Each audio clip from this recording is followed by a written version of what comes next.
I'll get the squirrels in here to battle the raccoons. We'll see how good it is. All right. All right. Yep. Says we're on. All right. Let's record this for posterity. Wow.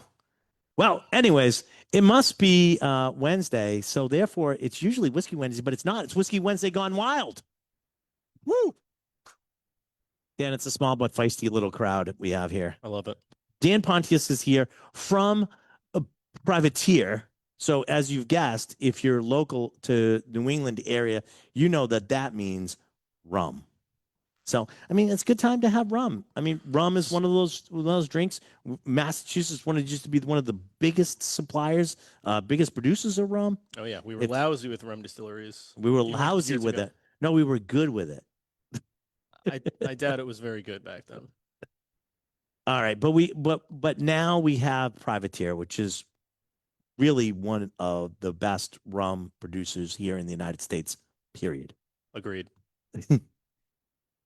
$10 bonus. Let the owners know. Okay, got it. All right. All right. So tell us a little bit about yourself, because this is the first time that everybody started seeing you here on your new what's your new title now? I'm the director of off-premise sales for Privateer. Nice. Massachusetts. Nice. That and what, $22.50 will get you a cup of coffee. Exactly. Yeah. I get business cards. So really? Yeah. They're stepping up. Super official. So tell us about people who don't know about Privateer. Tell a little bit about Privateer. Well, I'll tell you about my story with Privateer. Okay, that's cool. So all about you, Dan. Go right ahead. Well, I was a barback busser when I was 14, and then 25 years later, I had worked in the hospitality industry the entire time. Learned a lot about talking to people about drinks, talking to people about drinks. Brought me all the way up until I got to my 40s and decided to hop onto the sales side. I've been selling Privateer since I was bar manager in Harvard Square. So that was around 2014 to 2020. Now I'm selling them for them. I started just over the summer, so very, very happy to have finally made the transition. That's great. But Privateer has been around for about 15 years now. I think they opened in 2011. Yep. And it's just American rum, I think, has distinguished itself in the past 10 years at least, the same way maybe that American whiskey did from its more traditional island counterparts. Now, when you guys make the rum, like, what are you using as the sugar to make the rum? So we source grade A molasses from Guatemala. Okay. And distill it right up in Ipswich.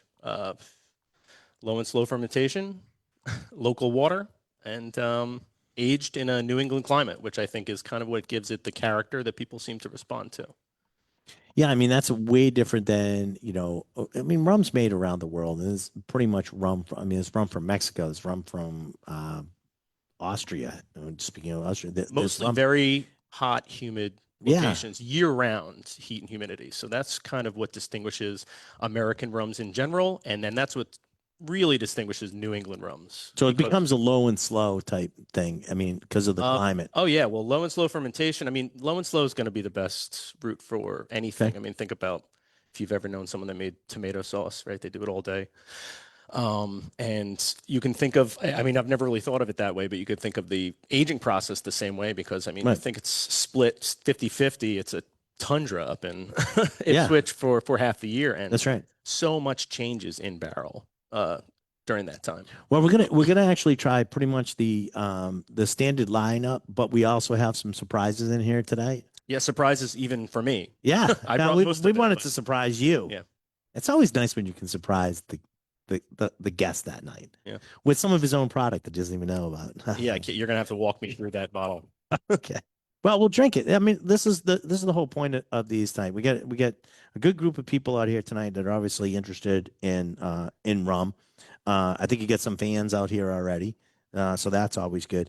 But let's just start off. I mean, the most mixable, the sort of the if you don't make good white rum, you won't make good rum, sort of thing, right? Agreed. I mean, you think of it as your proofed base distillate. right? So molasses, 6, 7 day fermentation, double distilled, and then proof down to 40%. So they proof it slow over 3 months where it's resting in stainless steel. Just lets all those flavors sort of get together and get to know Yeah, each that's other and actually homogenize. that's not used by everybody, but I finally noticed that more and more, I don't care, across categories, sort of taking that approach that cognac is for years is sort of adding water to the process over to get to your final proof value, rather than shocking everything all at once as you're bottling or just before you bottle. Absolutely. I mean, you So, want it to be, you want every, I mean, essentially you want every bottle to be the same. So you want it to be well blended. mhm. But I mean, think it's resting, it's in constant motion, whether it's hot or cold, coming into or out of the wood in the barrel, then being dumped out of the barrel. It's shocking even for something that's inanimate, All right. like alcohol is. All right. So what's the first one we're trying tonight? The white rum, so base. So you can just think base distillate, proof down to 40%.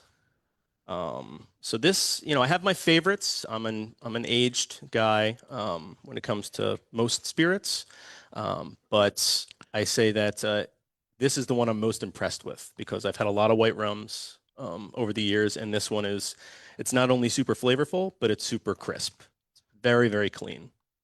Yeah, on the nose though, you always get that. I get that almost like raisiny sort of spiciness to the nose. Yeah, raisinated kind of baking Yeah. spice. Yeah. That's right. So that's you've got a more advanced palate, I think. I think most people that I do a lot of samplings at supermarkets. People have never tried it before. They've never even heard of it. Do they come up to you like, I never heard of rum before. You got some of that stuff? Oh, let me try it. Never had it. And then all of a sudden they're like, can I have another one? Yeah, I haven't encountered anyone that hasn't heard of rum, but I've had people that Haven't avoid it had it. like the plague Oh, well. because they've only had, And that a bad experience in college? I mean, everybody did. I still don't drink Southern Comfort. Yeah. Southern Comfort is, yeah. But generally, people will put their nose in the glass, taste it. Bananas is what kind of Yep. blows people's doors off. You got to dig a little bit for the baking spice in a clear unaged spirit because the spice from the wood, that's what sort of brings out those deeper flavors. Like if you really scratch in there, you'll get a little bit of fresh coconut. And I've found that in the 4 year expressions and over, you really get that toasted coconut flavor. But this, I mean, you can dig past banana and get fresh papaya, fresh mango, fresh pineapple. All the tropical fruits. Yeah, I mean, we source from a tropical Yeah. location. We What don't do you need. guys think of this one? You like that? Umami? What are you saying about my mother? Lisa, come on. No, but there's definitely a savory note in there. Absolutely. Absolutely, and that's that rounded flavor profile that you get here. This is like not only flavorful spirit, it's textured. That comes a lot from I mean, just the way the product's treated from beginning to end, from the way they carefully source the molasses to begin with, but also low and slow fermentation. You cannot stress enough how important that is. I mean, people have to be surprised because, if like people are like used to, like, let's say drinking vodka or drinking stuff like that, realizing how much flavor this has in it as a clear liquid, Oh, absolutely. because it really does get a depth of flavor to it. Well, I think that a lot of so so I don't want to get too deep in the weeds, but we come off the still around high 180s, which is pretty high. It's not as high. You got to go 10 above that to be neutral grain spirit Right. territory. But neutral grain spirit's just that. It's neutral because it doesn't taste like the source material it came from. Right. But there's a lot of flavor in those. However many. But it also percent depends on between. where your cut is too, right?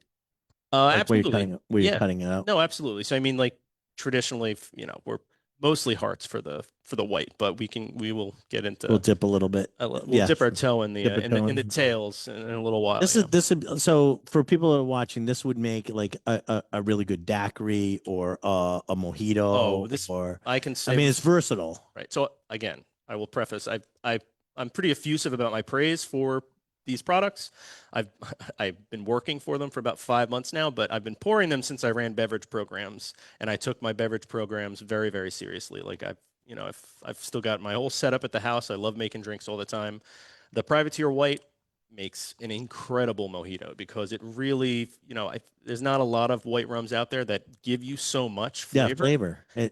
And You don't want neutrality. exactly. And just against the, herbaceousness of the mint, there is herbaceousness in there, I think it's a little bit underneath the fruits. You gotta maybe shake it up or stir it up or Yeah, but I don't think people are necessarily like, especially like people that may have a mojito or something like that. I don't think they're understanding that like a lot of places what they're using as white rum really does lack flavor.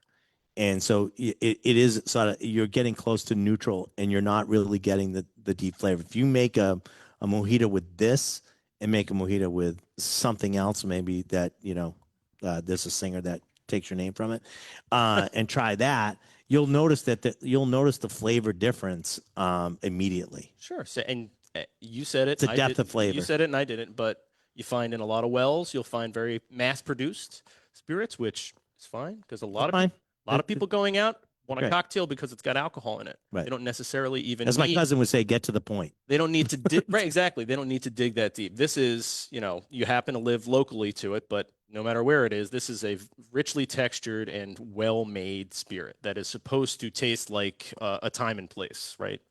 And it really does. Yeah. All right. Now we're going to start getting into more aged product, more other stuff. So this is the next one we're going to be try is basically your amber. This is yeah. So another But this is still like in that sort of like just flat. These are like the two flagships. exactly flagships for rum. So Right. I've mentioned American rum, New England rum a few times, and what differentiates us, This isn't just caramel coloring. No, there's No, I'm just saying. Like people there's look at it and they no go. yeah. There's I mean, a lot of other there's brands that you caramel. get, the white in the dark, it's caramel coloring. It's not has anything to do with the barrel. And I think they've disproven the idea that caramel coloring affects flavor or anything. A lot of companies just use it, not even really as a shortcut. I don't want to say that. They just use it so that bottles look the same at duty free and California and everywhere. But yes, all this color is earned, right? So I mean, like it's we don't put it into it. The time takes it out of it and makes it that color. So yes, absolutely. So I think these are uniquely good rums. But I wouldn't say that, I think that these are the two rums that I hand to rum drinkers and say, put these together and make a Mai Tai. Yeah. Right. These are classic style rums, I guess Right. is what I'm trying to say. It's really well done, but classic style rum. So this would be classic blended aged, anywhere from 2 to 8 years of the distiller picks out the barrels, Different the barrels and blend, blends it up. blends it together, proofs it down to 45. So still spicy for a blended rum. Yeah. But Well, I think that's another part of things that I don't think people automatically get. Especially the amber, is that this is actually a higher ABV than you'll find in most rums of the price and quality. absolutely right, exactly. So there's a number of reasons that you'll see 38%, 40%. This is gonna stand up in a cocktail. Doesn't necessarily mean that, if you're proofing it down less, it means it probably tastes the flavor is more approachable, right? Like I would say that the better made the original distillate is, the less you need to proof it down to drink it straight. I mean, both of these, I don't know if I can name another white rum I mean, I have a couple that I really like, but I don't know if you can name another white rum that you could just drink on ice. I mean, I don't know if anybody feels the same way, but sipping that, and this is room temperature, right? Like I made sure it wasn't cold. And Which is tough on a day like today, by the way, just so you know. I brought it. I brought the bag in from the car for a little while, just for this. But that goes doubly for the reserve because it's 45%. You start to get the spiciness from the barrel, which can be sort of a double-edged sword. You're starting to get tannin into it too. That's what that color is. It's the same. It's tannin, like the same kind of tannin you get for a red wine as opposed to white wine, just a different source material. So this is tannin you get from the wood that reads. If you just could taste what tannin tastes like on its own, it's kind of bitter. I think of tannin as like little pieces of paper that sort of dry out your mouth. Think of like the biggest red wine you ever had. Right. After you swallow it, it's kind of like puckers up your mouth. That's actually it lends body, which is great, but it also can be sort of a flavor hump that a spirit needs to get. Be astringent. It can get Astringent is literally the word I should have used. Yeah. No, and what's great about this is that even the finish on this, it's like I want to say a precursor. Can I say a precursor? Yeah, sure. Why not? I can do whatever I want. To cinnamon. Oh And yeah. it's got that like just like that like again we talk about baking spices. You get it's not cinnamon, but it's real close. Hmm. That I get in this, which I love it. Well, I think a lot of times baking spices, there's a lot of the spice flavor comes from the wood. You've got all sorts of flavors buried in the base distillate, Yeah, but also bananas, apples, all these fruit, they remind you of things, right? yeah. It doesn't necessarily taste like cinnamon. It might just be reminding you of cinnamon. I do think it tastes like cinnamon, but that's what's so interesting about, anything. We're talking about spirits, but really anything you're enjoying for the flavor is What do you kind of guys hits think? What do you everything guys think different. of this one? Yeah, you like this one? You got vanilla at the finish too? Yeah, I can definitely see that. Yeah, Yeah, it's really good. I mean, can I ask anybody here? Is this your first time? Who's first time having privateer? Oh, okay, all right. it's amazing. And you came tonight, really? I don't know. It's just saying. Uh, what do you guys think? Are you liking it? I mean, she likes rum in general, so that's good. This measuring up okay? Yeah, I'm always interesting because sometimes when I tell people like New England has some really good rum making, and people are like what? And then they try it and they're like, oh yeah, I guess so. I mean, I didn't realize that, and I think this is a good example of that. Yeah, it really kind of throws people for a loop. Yeah, But I think it's just, you work with liquor long enough. I mean, the designations, start to become meaningless. That it's just you're naming it after just it's made from sugar, so it's rum, right? This is as different from, a funky agricole rum from, Martinique right. as a bourbon from Kentucky is from, from Bruichladdich, Yeah, right? And right. it's Scotch from whiskey, Scotch. and Yeah, that's yeah. it's whiskeys and rum. So this is Well, that's why I say like people always say like I don't like whiskey, and I go, oh, you've had them all right. because they're so varied, That's and it's the same thing with rum. There's a I lot think of it goes variation in rum. doubly for rum Yep. because I think rum's never really had that kind of breakout moment because everyone has always loved tiki drinks, right? Right. It's like people had their first Manhattan at some point and then they start that slow Mm-hmm. descent into I'm just a neat whiskey drinker at the end of the night. Rum, people just they want it with pineapple juice, which is great. I mean, one That's of my fine. favorite Yeah. Why mixers, not? coconut water, is what I've been introducing anybody that buys a bottle. I tell them mix it with just Yeah. do a Vita splash of Coco. coconut. Vita Coco. Everybody. Yeah. Are I they don't on stock in sponsor? that. Yeah. Please. Yeah. We didn't. Okay. Kids got to go to college. Please. Thank you. Rum and Uh, tonic too. If you like the reserve, yes. rum and tonic, a nice dry. But you know what You the can. thing is though is okay. So when we say that, and we say rum and tonic, or even like, listen, have rum and coke. Just like expand your coke selection. Doesn't that sound weird? But like don't like just automatically like if you're gonna drink like Coca Cola, get like the kosher or the Mexican Coke with Yeah, like real sugar in it. You'll see a difference. You'll taste the difference. absolutely. Or get a nice RC cola. If a lot of you, I love RC cola. Moxie and rum is good, not as good as Moxie and rye, but you got to use a darker rum like this. I have never had Moxie in You never had anything. Moxie? No, I've had Moxie. I've had one because I'm a transplant. I was unfamiliar with it, and I saw it at a Oh, gas station. Moxie and rye. It's great. Try Moxie and rye. Really? Yeah, Okay. seriously. For all of you out there, if you're a real New Englander, Moxie and rye, got to try it. Yeah, or try it. All right. So, all right. So this is like this is the stuff that pays the bills, right? This is the electricity. This is the stuff that Yeah. like no, Sure. these are I think these are that's a good these way are to look at it. Yeah. yeah, these are the things that available all the time. You can go to any go to your liquor store. They're on the shelf. A challenge has been thrown. Let me get you some Malort while we're at it, sir. Oh, Um, so but like these are on the shelf all the time. You can find them. They're good. You've seen the quality that is put out. Great.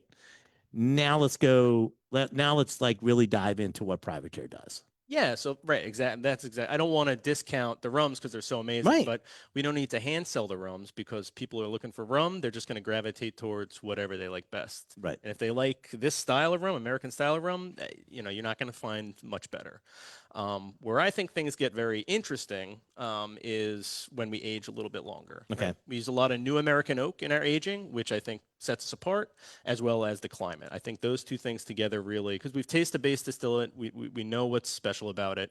Now we get into these are all 4-year products. Okay. So we're getting into the bottled in bonds now. Now, so bottle and bond basically follows. Bottle and bond is one of those type of things that it's across types. Like we talk about a lot about bottle and bond when it comes to bourbon. It's the same. It's the same criteria for bottle and bond It's and a rum. way to get the government involved with Yeah, because why not? whiskey. Why get more government? Well, Always is better.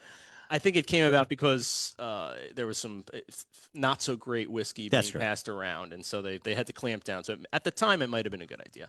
But anyway, same designation. So this is a 4-year blend, bottled at 50%. It's a blend of new and used American oak. Which I mean, we can get into the differences there. We do all American oak. We get our barrels from Kelvin. They're number 3 char. This is I'm not sure what the breakdown is, but really any amount of new American oak or used American oak against the other is going to make a world of difference. You can see just in the color difference between these. The next one we'll try is all new American oak. Okay. Same age statement. All right, so we're gonna try. What's the name of this one? True American Rum. This is the bottle. This is the bottled in bond. Yeah. All right. So 50%. So you're going to get that Number 3 on your tray. Get that spice. The nose on that is really good. When you say use, is the first use rum or is it something else? Or is it generally for us, like, so if it was an old bourbon cask, we're generally going to name the place it came from. Like the one you guys are getting, I think, is a Sagamore barrel. But yes. Okay. Try that. This I use as sort of the gateway to sort of redefine. This is really good. I like this a lot. The idea of spirits designations to people, and you know, I generally batch out for tastings. I'll batch out a rum old fashioned with the bottled in bond, and people you wouldn't believe how many people you meet. It's got so much depth. So much depth, and this is a 4-year Yeah. blend, right? I mean, it's difficult to find 4-year bourbons or ryes that are this, you know. I would say rye. Rye tends to be like more mature earlier. Yeah. But definitely, you know, bourbons. Yeah, the rum is sort of on the same. I would say the same timeline as rye. It's better earlier. Agree. And I think I think it's a pretty simple road to understand why. I just think rye, like, that's really good. Rye has more flavor. Unaged rye is going to have more flavor because you know the base, you know, product that you use to make it rye. Yeah. It can be pretty fickle if you don't treat it right, but it's, even if it's bad, it's got more flavor. Right. Corn is kind of a one-trick pony in terms of flavor. Adds body. It's got a lot of fermentable sugars. They're not using it because it's the best way to make a spirit, I don't think. What do you guys think of this? That's pretty all right, huh? I'll give the New England. That's not bad. Doesn't suck. 50%. And if anyone is interested, I actually did batch out some old fashions. I got a new Demerara syrup, Demerara sugar that I'd never seen before. So I wanted to make a syrup out of it. So I batched out for tastings over the weekend. I batched out some old fashions with this that are waterized and bittered up. So if anybody wants to come up, I got my little cold bag over there. But that's introducing people to those rum old fashions, rum Manhattans. Really, if you like any sort of whiskey cocktail and you pop rum in there, you're in for like a welcome change. You know, like I love selling people these and knowing that they're up on the shelf. So if they have their nightly, you know, old fashioned or one every 2 days Manhattan, they can try it with rum as well. It's almost a completely different experience. That's really good. I like that one. What do you guys all right with that one? Yeah. You just made some eggnog with this. You used the bottled in bond for your eggnog. Yeah. Nice. So you'd make your eggnog with two spirits? No, but I'm just, some people only use one. Some people use like 5 to make eggnog. All right. Oh, yeah, you're one of those guys. Like, get eggnog that's like a year old, right? Yeah. Wow. I don't know. You never had that? I make a pretty good eggnog. But you like aged eggnog? Nope. Never tried aged eggnog. I don't know. My wife's Taiwanese. I've had like 100-year egg before, so I've had aged eggs before, but they do it in kind of like a safe way. Yeah, they do it in this. Well, he's not doing anything in a safe way. Yeah, don't. You just bury it in the yard and dig it up. All right. So what? Yes. what part of the government is involved in making sure it's bottled in bond? It's the ATF. it's the Treasury. It's the ATF. They check all the time on Oh, it's everybody. all regulated. It's Yeah, all regulated. I cannot deep dive into that for you. So they're not okay. So in the I think I know what he's getting at. So in the old days, there was actually a government agent that would stay on property. Yeah, and there's some great stories of them being the worst people to have on your property. They even named a bourbon after it's called larceny. But this is like you got to keep all your records, and they're coming and checking the records, and they're checking how you have stuff stored, and it's bonded and stuff like that. It's not as locked up as it used to be, but it's the penalties are stiffer. So if you're going to put bottled in bond, you don't screw around with that. There's repercussions on that you do not want to be in. Oh yeah, I mean all the distilleries are the authority is local. You will have the ABCC, and then you also have the feds, the federal government, which is the Treasury Department, but the ATF or BTF, what is it? BATF. So you're gonna apply for a job there? Oh, They don't great. taste the rum, I don't think. Yeah, great. They're in charge Great. of the flavor No. profile.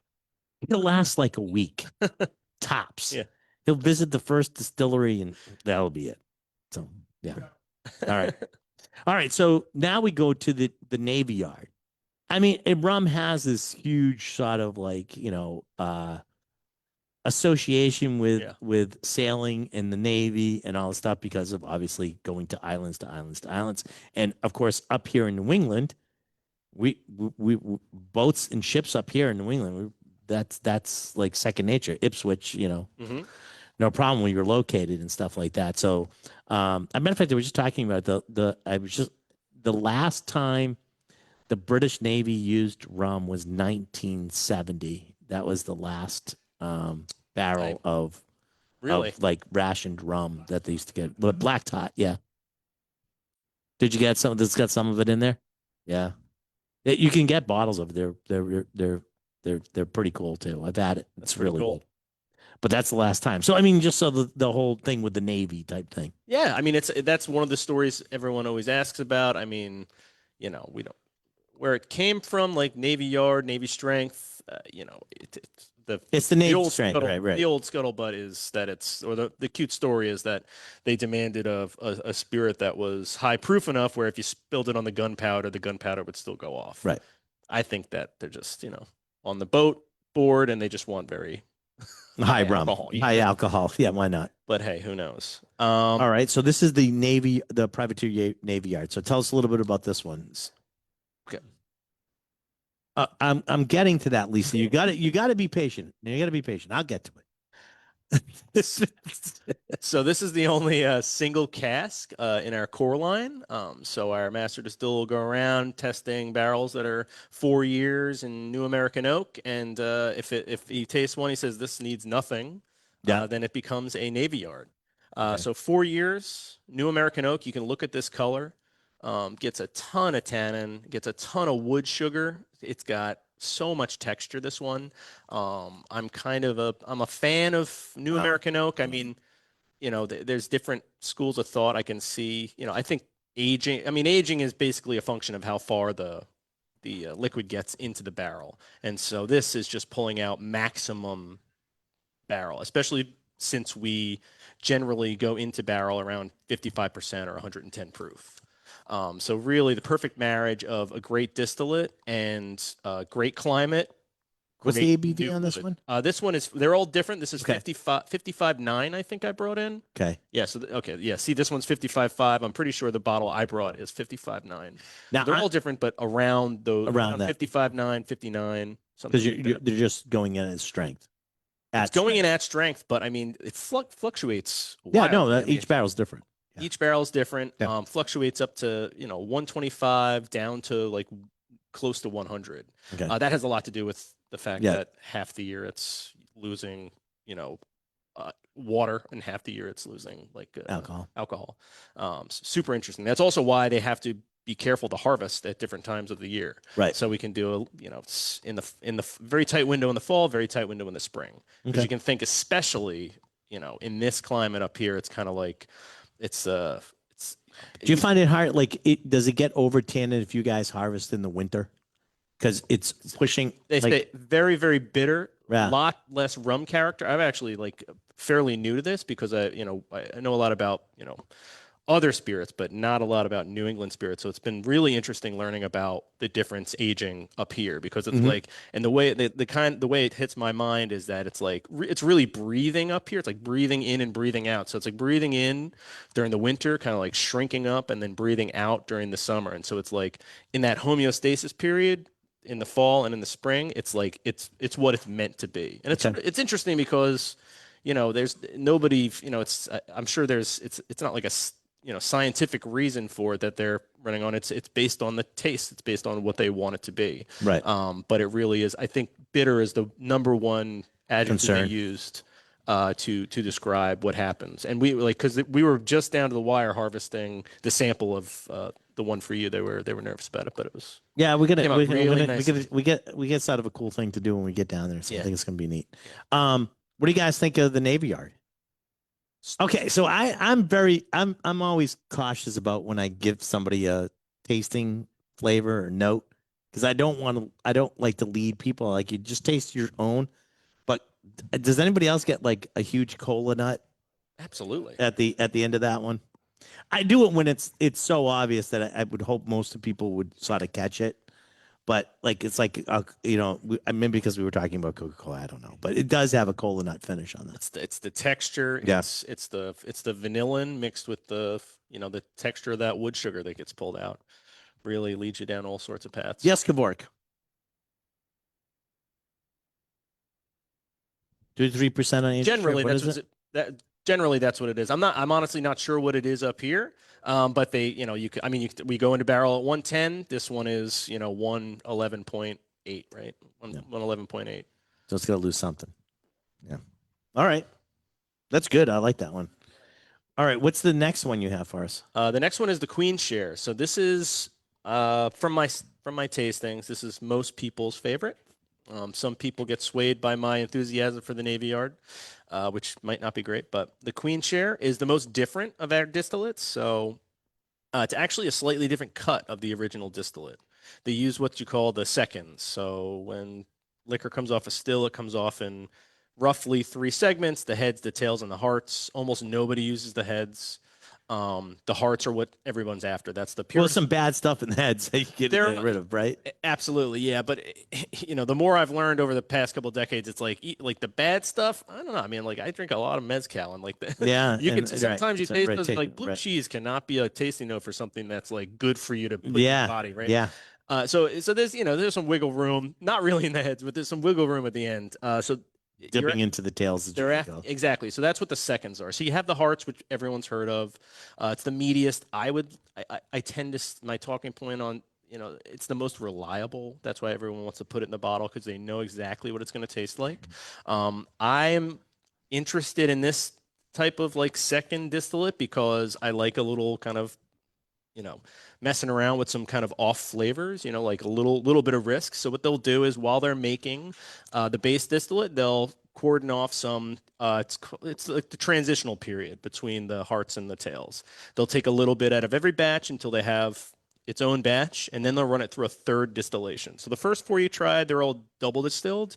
The Queen Share is a slightly different distillate that is distilled one more time. So what they do is they take a really concentrated cut of the hearts and the tails, and then they pull the hearts out of that cut.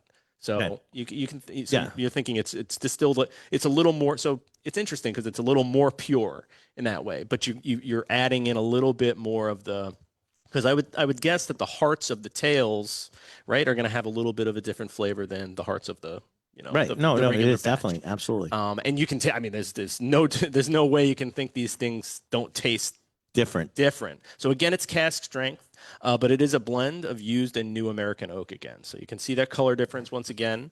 And as much as I like new American oak, and these sort of let the the aged distillate sort of stand more on its own. Right. So I think that in some ways, this is the most like whiskey of all of them. It's the one It's the the, whisk it's my the more whiskey barrel feels influence. exactly. And then these two are more like the bottled and bond and the Queen Share are more. The rum is standing on its own. Distillate driven. It's an aged rum, distillate driven. Again, Yep. great way to surmise it. But for the Queen Share for me is more like high frequency sort of notes, like lots of cinnamon, nutmeg, I get lots of bacon spice out I of it. get butterscotch too. Absolutely. Yeah, in this one too, Yeah. especially on the finish. Yeah. Very interesting. What do you guys think of this one? Like it? Like it? Yeah. Let me ask you a question. Well, let's ask. Like, I just out of curiosity. Hands up for the Navy Yard. All right, Queen Share. All right, it's about half and half. I don't Yeah. think that's too. I don't think too far off. People who didn't like either one. Knew there was one. Knew there was one. All right, and that's okay. Yeah. There's plenty here to like. So and to taste, and everybody has a different sort of like wheelhouse that they love. They love flavors in. So you know what I mean. If everybody liked the same thing, this would be a really boring job. These are also room temperature, Yeah. high proof spirits, Yeah. right? This is not everyone's wheelhouse is Right. 58% alcohol, right? I mean, everyone's taste buds are different. I mean, I had a girlfriend once who could eat the hottest peppers in the world, and she'd talk all about the flavors in there, and I ate it. All I taste is pain, and Right. I'm crying, and that's apparently it's the same sort of taste receptors that you have for alcohol. Yeah, really good. All right, so now these are sort of the things that are available like pretty much all the time, correct? Yes, this is our core line. Core lineup. You should see it. If I'm doing my job correctly, you should see it at your local liquor store. Yep, which we have upstairs in our local liquor store. That's the most local a liquor store can be is the one that's up the one you're here. Yeah. All right, so we have a little bit of fun to talk about, and I'm going to get into this a little bit because I think I need to sort of get into it because it's sort of a project that we started with Privateer almost 6 years ago. Wow. So we always talk about time. You start a project. It's like 6 years ago. 6 years. That's a long time. Yeah, it's a long time. This will be when this comes out this spring. This will be over 6 years old. Yep. So number 6 and number 7, and we're going to do something a little bit different because we actually have 2 barrel samples, and they're only about a month apart, month and a half maybe, roughly, yeah, roughly something like that. They started sending us samples of our barrel because we had an opportunity to either take it out in the fall or wait until the spring. We decided to wait to the spring to pull it, and that's when it's going to be pulled. But you guys get to try an early samples of it. So number 6 is about a month and a half ago, I would say, maybe a little bit, almost 2 months ago. It had to be almost 2 months ago because we're just at the last window of getting this. So this is Queen Share distillate. Don't kill it all so you can taste it in between. All right, because you can go back and forth a little bit on this. So Queen Share distillate, Sagamore whiskey barrel, and I think it's something like 112 proof or 115. Well, I think check the first one. The first one, yeah, that one there. You got your hand on it. 5 years, 8 months. Cane. It was a hybrid. I don't know if they put down here. Should be roughly the same. Roughly the same. I don't think you're going to find much. 115. Yeah. So, the cool part about this too is the old master distiller Maggie Campbell actually did this distillate and barreled this for us in our Sagamore rye barrel. So this is something that not necessarily always done, and that's rare. It's rarely done. Rarely done. It was one of our it was our Sagamore rye barrel, which is the blended of when we put them both together. So I don't remember which one. It was 6 years ago. Barely remember yesterday. Matt wants me to remember 6 years ago. I don't know if it's gonna happen. I could check my notes. I'm sure we have it. Yeah. Yes. This went in, new distillate went into the barrel. So this one was so different. Yeah. So when was the one we're gonna try next, which is number 7? When was that pulled? Did you Pulled less than a month ago, so maybe 3.5 weeks ago. Okay. Just under a month ago. So about a month different in between the two. So it's not gonna be there shouldn't be like a huge change in the thing. Let's see. Well, we're gonna find out. It smells so clean, both. Both of them do. Really crazy. Oh, there's They some smell different very there's some different. different there's some differences in there, right? Absolutely. Wow, that's wild.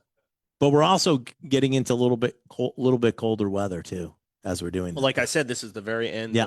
of. They're pretty different. Yeah. That's so interesting. So, like I said, this is going to be in there. We're gonna do probably mid to late May is when this is going to be bottled, harvested. What's that? Well, what we're gonna do is instead we could have we there's 2 harvesting sort of periods. There's one in the fall, which we just passed. Okay. And we could have squeaked it out. We actually could have harvested this. We opted to let it go to the spring. We just felt that like, okay, we're in for a pound, in for a dollar. You know what I mean? It's say like, okay, let's go to the spring. Let's go to the harvest in the spring. One, it's going to actually knock over into 6 years. So that was one of the things. But we also felt that look at the way it's tasting and the way it's going and what we're tasting right now. I think that may have been the right decision. Some things you do is a gamble. It's a living, breathing thing. It can change. So you're always taking a chance to do that. The difference up here when we do other things is there is a season to harvest.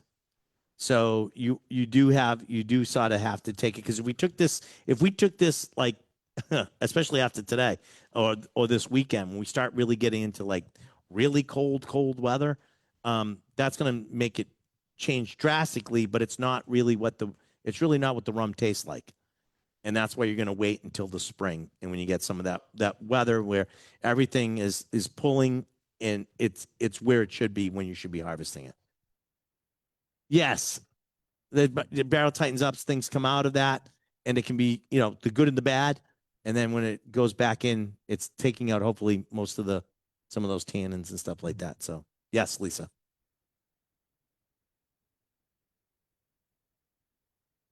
Yes, the first one's 5 years. It says 5 years, 8 months, but it's a little bit over a month different. Yeah, no. And the ABV is about the same. You're not going to see a huge swing, and not in a month time.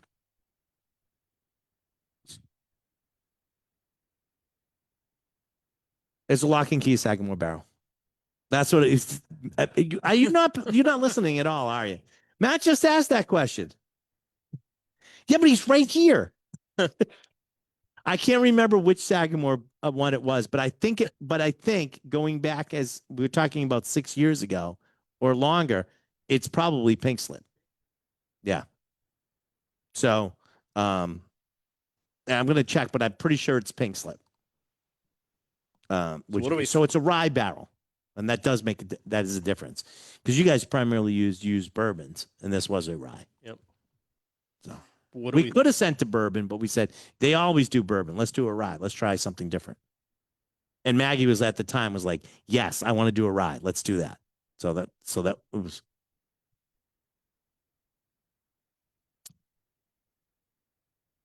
Yep.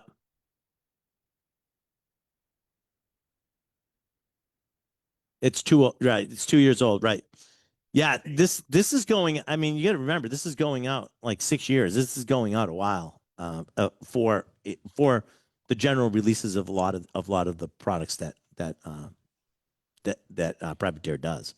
So yeah, oldest here is 4 years. I mean, Yeah. the stock now is we're going to be able to increase over the next 2 years to 7 or 8 year product in Right. the core line. But yeah, you're not going to get a lot of that. That's not private bottlings. Let me ask you a question. What do you guys think? You like it? I like it a lot. Yeah, I think it's going to be super cool. really good. I think it's going to do very, very well. This is really Like nice. popcorn flavor Yeah. to it or something like that. I don't. What's that? Rye rum? Rye rum? You gotta be careful of that one. I don't want to get sued. Rye rum. I like it though. What do you think? Yeah, good. Did you try them back and forth? Because they are different. I mean, it's only a month. It's weird, right? Second one was better. You like the second one better. I found the first one to be softer. I think the flavor profile. First one is softer. First one's softer, right? Yeah. The second one tastes more like it's got popcorn to me. The second one has the second one. You can feel some of the tannins coming back in. I know it's only a month, but it is different.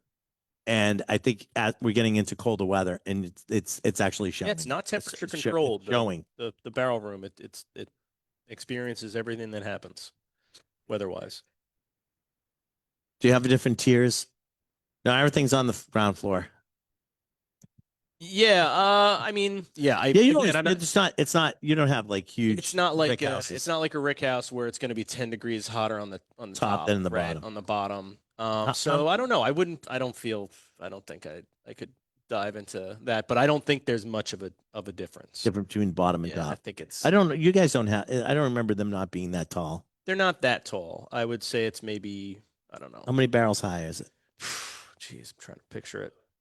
Maybe 4. I was going to say at most. So I mean that's even shorter than that, but sort of think like 4 Roses or something, because I know some of you guys have been at some of these places where it's that shorter. Yeah.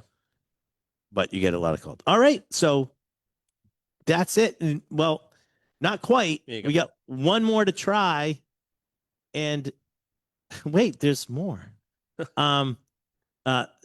Megazone brought in. We were all actually looking for one, so I'm glad Megazone did. Thank you, sir. We actually have one of our single barrels that we did with Privateer, and this one was called Riding Crop. And you taste it and you tell me. So let me grab that bottle because I can't remember everything. It's a young. Anybody remember? Huh? It's a young one. Yeah, this is a 3-year, 2-month. This is at 106.8. And we named this one Riding Crop. So, and I think when you taste it, you'll know why.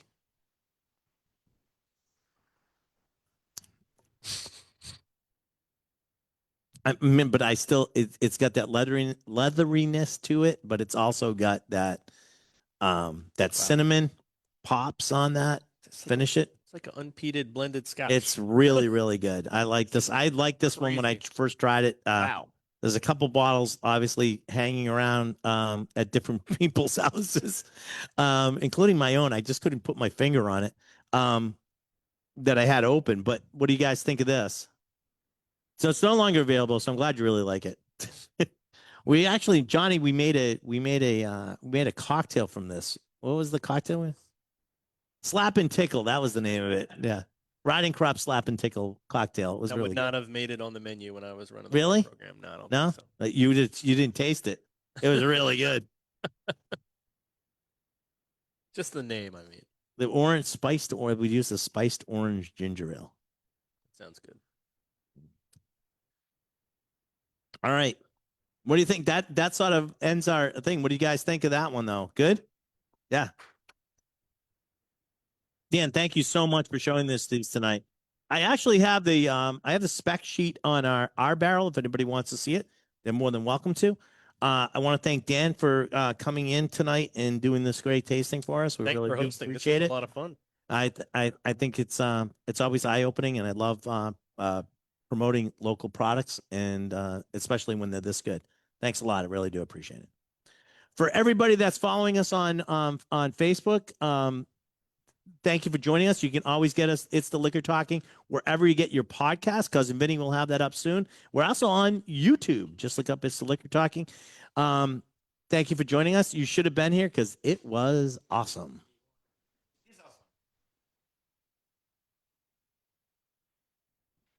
I always hit the wrong one first.